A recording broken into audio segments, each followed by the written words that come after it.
Friends, the readings today already present to us the promise of the resurrection. Let us reflect on this mystery.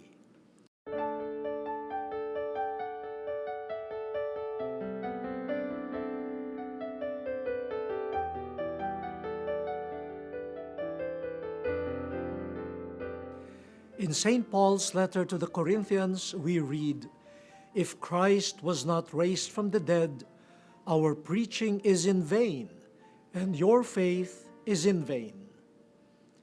The resurrection, says St. Augustine, is our hope. But hope of what?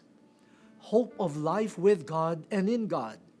So it is not hope for something, but hope in someone, God. However, you might be wondering why we are reading about the resurrection from the dead while we are still in the season of Lent.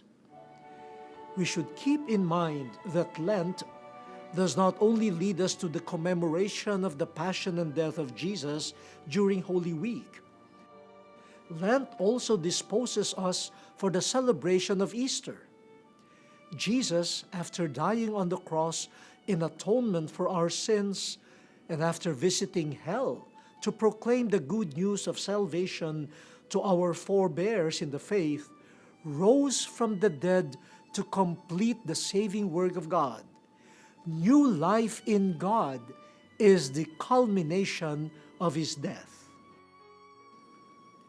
Lent, too, is our preparation to share in the glorious promise of the resurrection of Jesus.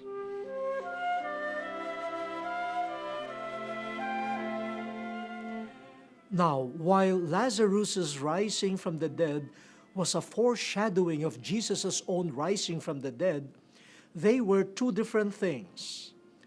What happened to Lazarus is what we can call resuscitation.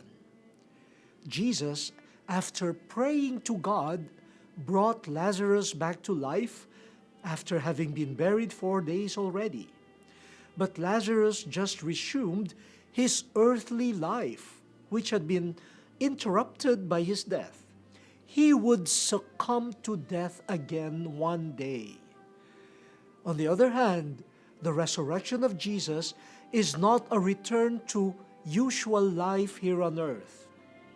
The risen Jesus lives by the life of God. Thus, the Gospels tell us that he was unrecognizable. We can only intuit in faith the kind of transformation that the risen Lord had experienced. But the witness of the people who met him consoles us.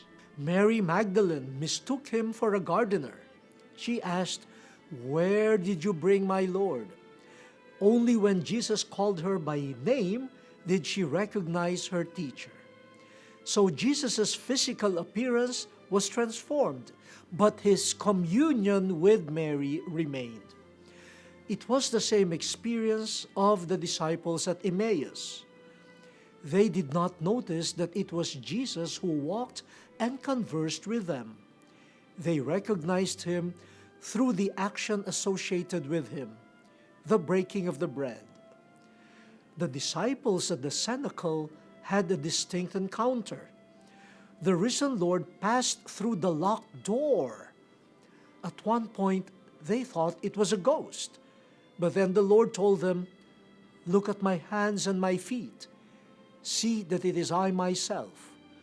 Touch me and see, for a ghost does not have flesh and bones, as you see that I have."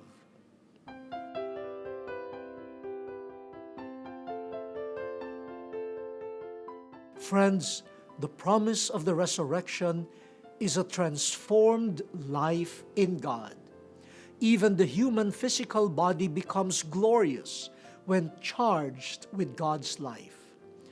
In the 40 days of Lent, we are preparing to be transformed in the risen life of Jesus. That is the grace of baptism. New life in God.